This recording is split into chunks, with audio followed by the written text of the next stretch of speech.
सवाल करने से पहले सुना करो।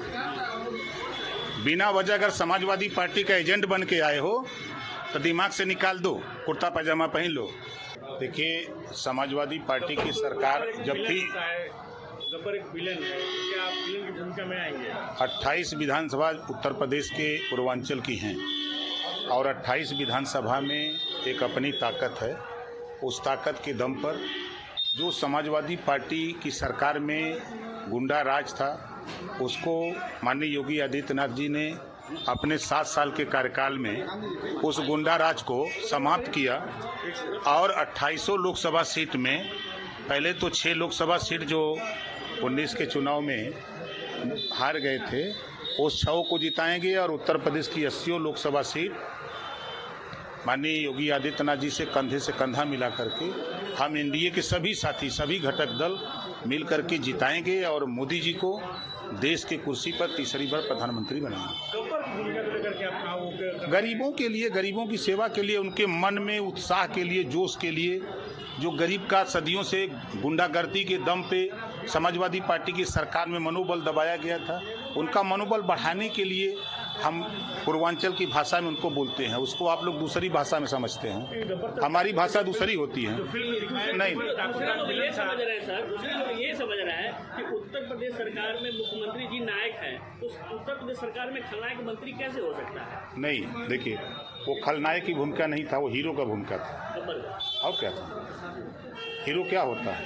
हीरो की भूमिका होती ना उसकी। शोले फिल्म में पूछिए हीरो कौन था, खलनायक उसको कहेंगे। कम से कम नहीं, सवाल के पहले आप लोग भी सोचो कि जब आपके ऊपर कोई आफत आती है तब याद आता है सरकार, याद आता है कि नहीं आता है? पिछली सरकार में जो गुंडागर्दी हुई गरीबों के, कमजोर लोगों के, शोषितों वंचितों के ऊपर, उससे निपटने के लिए ही ना लामबंदी हुई, ये सरकार बनी है। तो उस सरकार के साथ खड़े हैं तो क्या दिक्कत है? गब्बर सरकार एमएलसी की एक सीट आप लड़ने की बात कह रहे हैं सर। एक सीट क्या एमएलसी चुनाव लड़ेंगे सर? पार्टी को कैंडिडेट 4 लोगों का नाम जाएगा दिल्ली से जो तय होगा। थाने एक सीट और पूछिए, कार्यकर्ताओं को थाने में पीला झंडा लेकर जाने की बात कर रहे हैं, इससे लोगों को मनमानी नहीं बढ़ेगी। सवाल करने से पहले सुना करो। बिना वजह अगर समाजवादी पार्टी का एजेंट बन के आए हो तो दिमाग से निकाल दो, कुर्ता पैजामा पहन लो। हमने सुनो गुनो तब धुनो।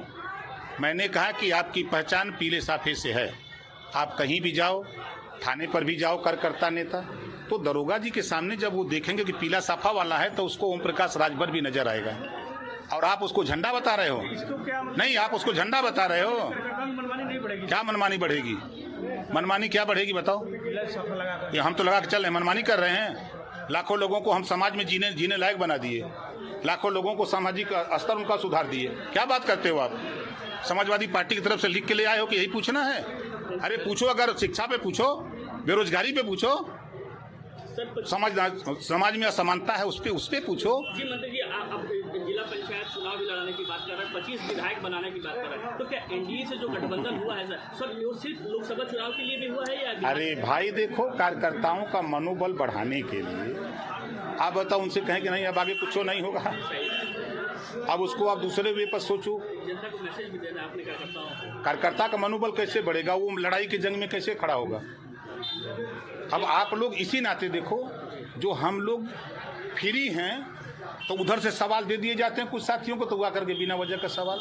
देखो, ओम प्रकाश राजभर आपकी भी लड़ाई लड़ता है, लेकिन कोई नेता नहीं बोलता। लेकिन आप उसको सवाल नहीं बना सकते कि पत्रकार आयोग का गठन नेताजी आप बोलते हो, कब उसको लागू कराओगे? ये सवाल नहीं कर सकते हमसे। दुर्घटना बीमा, फोटोग्राफर दुर्घटना बीमा का सवाल नहीं कर सकते हो। लेकिन अखिलेश यादव ने कह दिया तो सवाल जरूर करोगे आप। लेकिन अखिलेश यादव से ये सवाल नहीं कर सकते कि पिछड़ों का हक क्यों लूटा, मुसलमानों को क्यों धोखा दिया, दलितों का हिस्सा क्यों लूटा, ये नहीं पूछोगे।